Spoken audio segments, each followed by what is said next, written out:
తిరుమల లడ్డు నెయ్యి కల్తీ కేసులో కీలక పరిణామం చోటు చేసుకుంది. తొలిసారి నెయ్యి కల్తీ చేసిన కంపెనీలకు అనుకూలంగా వ్యవహరించడంలో లంచం తీసుకున్నట్లు అంగీకరించాడు డైరీ నిపుణుడు విజయభాస్కర్ రెడ్డి. కేసులో A34 గా ఉన్నాడు విజయభాస్కర్ రెడ్డి.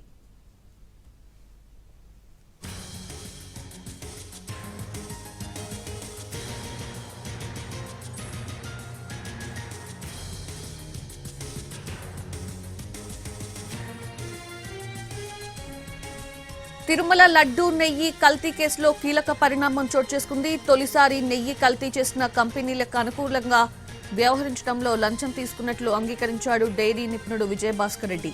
కేసులో A34 గా ఉన్నాడు విజయభాస్కర్ రెడ్డి.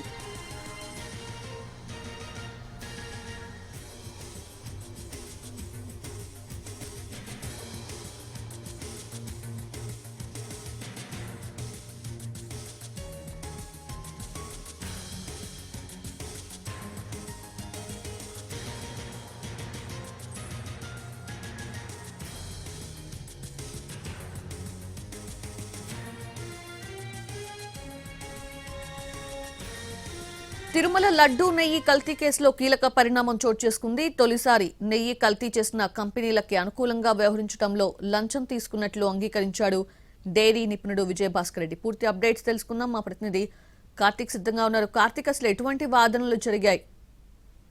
సౌజన్య, అత్యంత కీలకమైనటువంటి పరిణామంగా కూడా తిరుమల లడ్డు నెయ్యి కేసుకు సంబంధించి కల్తీకి సంబంధించినటువంటి వ్యవహారంలో ఈ రోజు నెల్లూరు ఏసీబీ కోర్టులో జరిగిందనే చెప్పుకోవాలి. A34 గా ఉన్నటువంటి విజయభాస్కర్ రెడ్డి ముందస్తు బెయిల్ కోసం కూడా నెల్లూరు ఏసీబీ కోర్టులో బెయిల్ పిటిషన్ మంజూరు చేశారు. దాని మీద గత 2 రోజులుగా వాదనలు సిటీ తరఫున అసిస్టెంట్ పీపీగా ఉన్నటువంటి జయశేఖర్ కూడా వాదనలు వినిపించారు. అయితే టీడీడీ డైరీ నిపుణుడుగా ఉన్నటువంటి విజయభాస్కర్ రెడ్డి గతంలో ఏదైతే పలు కంపెనీలకు సంబంధించినటువంటి డైరీలకు అనుకూలంగా వ్యవహరించారు, వాటికి ఫేవరబుల్ గా కూడా వ్యవహరించడం కారణంగా 118 కోట్ల రూపాయలు 2019 నుంచి 24 వరకు కూడా టీడీడీ నష్టపోవాల్సి వచ్చిందంటూ కూడా చెప్పడం కూడా జరిగింది. ఇదే కాకుండా ఆయా కంపెనీల నుంచి కూడా పెద్ద మొత్తంలో లంచం తీసుకున్నట్టుగా కూడా ఆధారాలతో పాటు లభించాయి. వీటన్నిటినీ కూడా హవాలా రూపంలో స్వీకరించినట్టుగా కూడా సిట్ దర్యాప్తులో తేలినట్టుగా కూడా కోర్టు ముందు కూడా వాదనలు వినిపించడం కూడా జరిగింది. అలాగా